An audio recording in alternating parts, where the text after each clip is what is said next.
Hey everybody, today I'm going to be talking about two things. I'm going to be talking about the voting age in Japan being lowered from 20 to 18.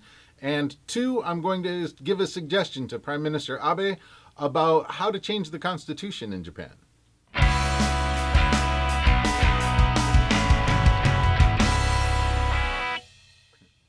So let's start off with point number one. It's one of the rare things that happens in politics. Two opposing sides agree on something.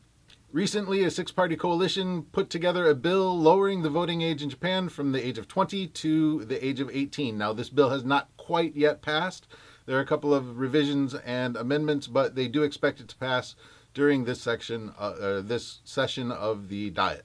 Now, this is really exciting because it will free up another 2.4 million voters across the country, and that's a good thing. The more people that are able to vote, the better off.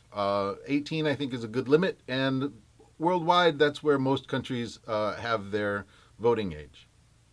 Now, whether or not this will affect the age of majority remains to be seen. On NHK the other day, they were talking about how they would have to change the juvenile laws.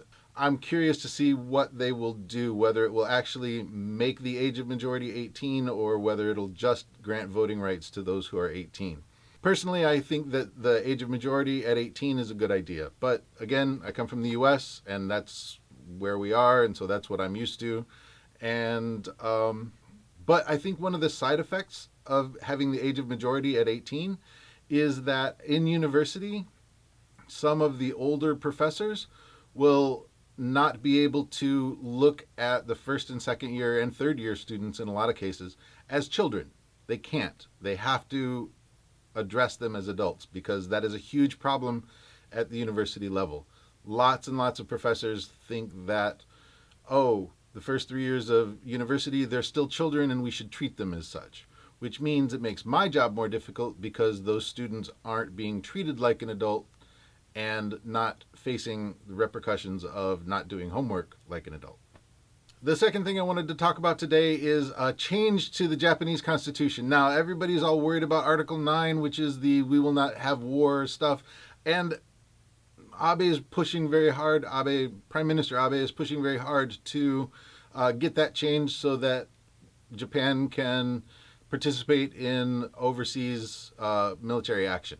I am not going to put forward an opinion on that right now, mainly because I haven't read through it and I don't want to think about it all that much. In general, stay out of it is probably a better way to go, but whatever. Lots of opinions and lots of neighborhood issues with that. Korea and China and the Philippines, everybody's all a little nervous about that happening. So, what I would say for a change in constitution, that would be something that would give the government a little practice about how to change the constitution and how the whole referendum would go, would be to change Article 24. Let me read you Article 24. This is from japan.kante.co.jp. I'll have a link for that down below. And this is the site that is the official government site for the English translation for the Japanese Constitution. Article 24. Marriage shall be based only on the mutual consent of both sexes, and it shall be maintained through mutual cooperation with the equal rights of husband and wife as a basis. With regard to choice of spouse, property rights, inheritance, choice of domicile, divorce, and other matters pertaining to marriage and the family, laws shall be enacted from the standpoint of individual dignity and the essential equality of the sexes. That's fine. It's a perfectly normal start. But from what I've read and what I have seen, because of the phrase in the beginning, husband and wife, it kind of precludes gay marriage. And I think that as a good starter change to the Constitution, that particular article needs to be changed to allow for gay marriage and making the koseki a voluntary registration. It will give Japan the opportunity to run a referendum on how to change the Constitution. It'll give Japan a way to kind of be a leader in the international community. It will not scare the neighbors. So one of the problems with Article 9 is everybody in the whole region gets all nervous about any changes to Article 9 because of certain past behavior. And Article 24 is an in-house issue.